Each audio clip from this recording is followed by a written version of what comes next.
If this is happening to you, God is preparing you. What if everything that is falling apart in your life is not the end, but the beginning of something you can't yet see? That's a question most people never ask themselves, because when pain arrives, the first reaction is to panic and question everything. But here's a truth that goes against everything common sense teaches. God does not prepare people in comfort zones. If you are in a moment where doors are closing and plans are falling apart, you are not being destroyed, you are being prepared. And what is being built inside you right now is greater than anything you have lost up to this point. Most people who truly live a life with God have gone through a phase that made absolutely no sense, a phase of silence and waiting. And it was precisely in that phase, not before, not after, that God's purpose began to take shape in their stories. The truth the gospel has carried for centuries is this: the process hurts, but it is not random. Every detail has a reason. Every loss has a purpose. Every moment of darkness is part of a preparation for a level you cannot yet imagine reaching. Stay until the end, and you will understand why this is the greatest sign that Jesus Christ is working in your life right now. So before you conclude that you are lost, or that God has forgotten about you, breathe. This will change how you see everything. Spiritual warfare is real. The process is real. And the transformation happening inside you is also real. You were chosen by God.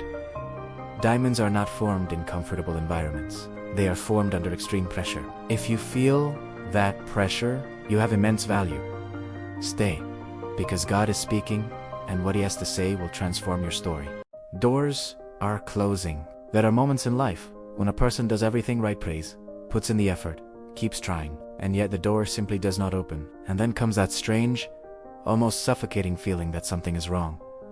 Relationships that seemed solid begin to crack. Opportunities that seemed certain slip through the fingers. Plans that were on paper simply cease to exist. It is in these moments that many begin to question God's word.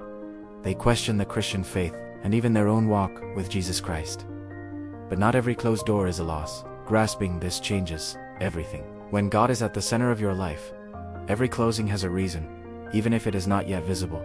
What looks like rejection is, more often than not, redirection. What looks like abandonment is, most of the time, protection. Think about it. How many times in life has a person looked back and said, "Thank goodness that didn't work out"?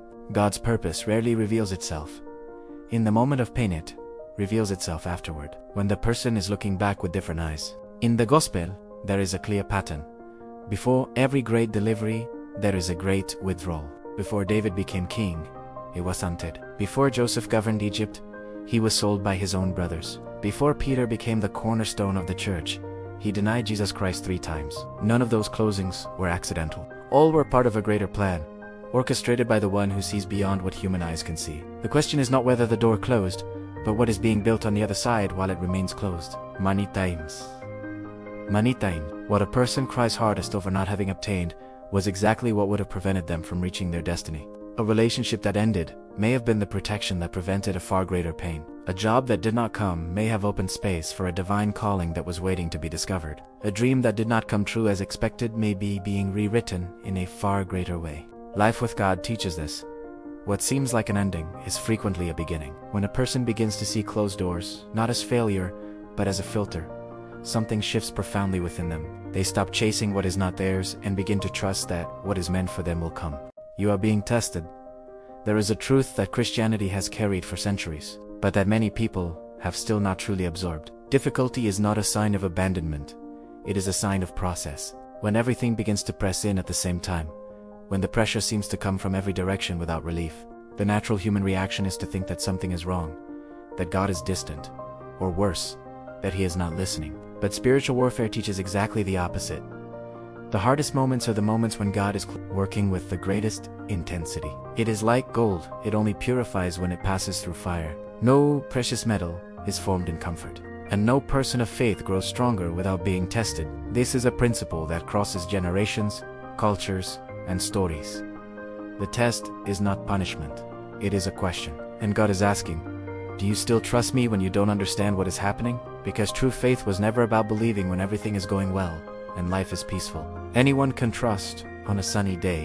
What sets apart those who were chosen by God is the capacity to remain firm in the middle of a storm without seeing the horizon. Hope in God is not naivety. It is the conscious decision to believe that the one who created everything knows exactly what He is doing. And that decision, made in the hardest moments, is what transforms an ordinary person into a person of purpose. In practice, this means learning to change the question you ask yourself in moments of crisis. Instead of, "Why is this happening to me?" the transforming question is, "What is this moment trying to develop in me?" Patience develops through waiting. Courage develops through facing challenges. Faith develops when there are no visible guarantees. Spiritual growth never happens in the easy parts of a story. It happens precisely in the parts a person most wishes they could skip. At the end of each difficult day, write on a blank page, "What did I learn today that I would not have known if this day had been easy?" This small habit has the power to change the way you see difficulty, transforming every test into a teacher, and every trial into a stepping stone.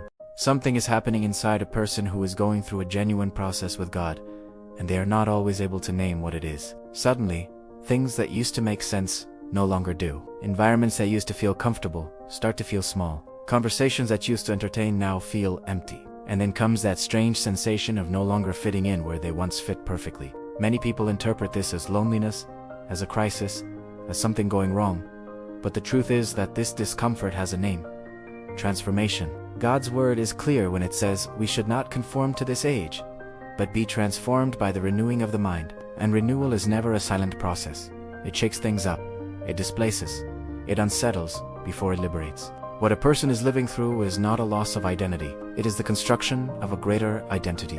Think of a butterfly. Inside the cocoon, it is not resting. It is completely dissolving in order to rebuild itself into a new form. The process is dark, tight, and lonely. But without it, it never flies. Life with God works in exactly the same way. Before delivering the new, he must deconstruct the old. And the old might be a limiting mindset, a behavioral pattern, or a circle of relationships that cannot support the coming level. The divine calling always requires a different version of the person, and that version does not appear from nowhere. It is sculpted, sometimes with patience, sometimes with pressure, but always with purpose. Everything that left, every person who pulled away, was necessary so that the new could have space to exist. Practical point: the person needs to stop trying to fit in where they no longer fit. Resisting transformation costs far more than trusting. Make an honest evaluation.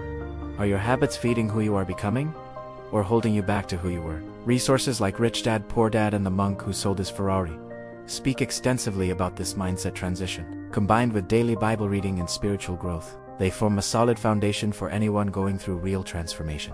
God is speaking through every detail, and whoever learns to listen comes out the other side, unrecognizable, in the best possible way.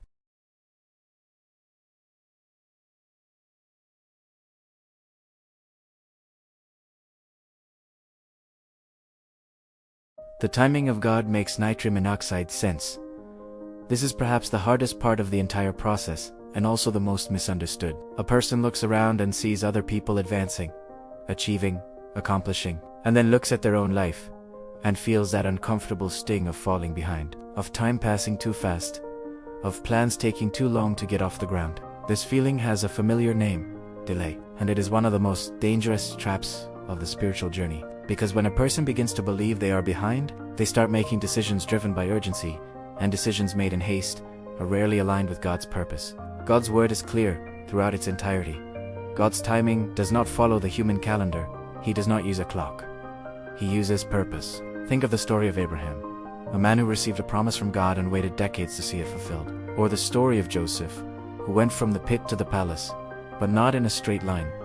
He went by a path that, seen from the outside, seemed completely wrong. Or Jesus Christ himself, who only began his public ministry at the age of 30, in an era when the average lifespan was much shorter. None of these examples followed the timeline that human logic would have expected, and all of them resulted in stories that to this day transform lives, feed the Christian faith, and are studied around the world. The divine calling never arrives before its time, and when it does arrive, it brings with it everything that was prepared during the waiting period. What seems like delay, seen from above, is alignment. And here is the point that changes everything. While a person thinks they are merely waiting, God is working. He is aligning people who have not yet met. He is preparing circumstances that do not yet exist. He is removing invisible obstacles that the person does not even know were in the way. Hope in God during the waiting period is not passivity, it is active trust. In practice, this period is the ideal time to invest in yourself intensely.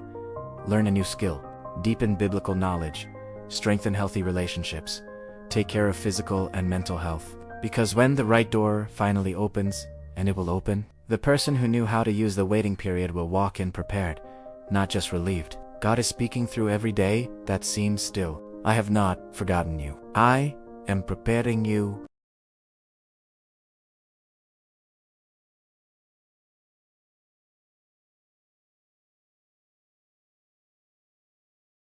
The time has come to put all the pieces together. Closed doors, tests, transformation, waiting. Each of these looks like a series of disconnected problems, but seen from above, through the eyes of the Christian faith, they reveal a pattern that is impossible to ignore. God does not allow anything to happen in the life of those who follow Him without it having a greater purpose. Every difficulty was a lesson. Every wait was a preparation.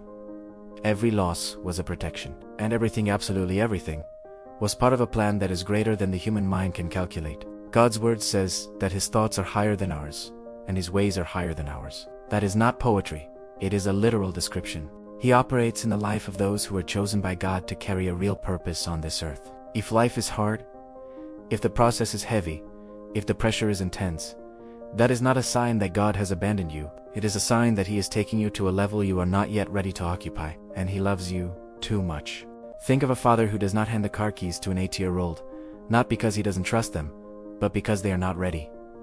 God's purpose works in the same way. He shapes, strengthens, removes, rebuilds, all before delivering what the person so desperately asks for. And when the delivery happens, it happens in a way the person can sustain, because they were prepared for it. The gospel is full of people who went through intense processes before living the fullness of their divine calling. God's message to you is this: what is coming is greater than what was left behind. What is being built is more solid. The spiritual growth that is happening right now is not yet visible, but it is real, deep, and taking you where you need to be. Closed doors, tests, transformation, waiting. None of it is an accident.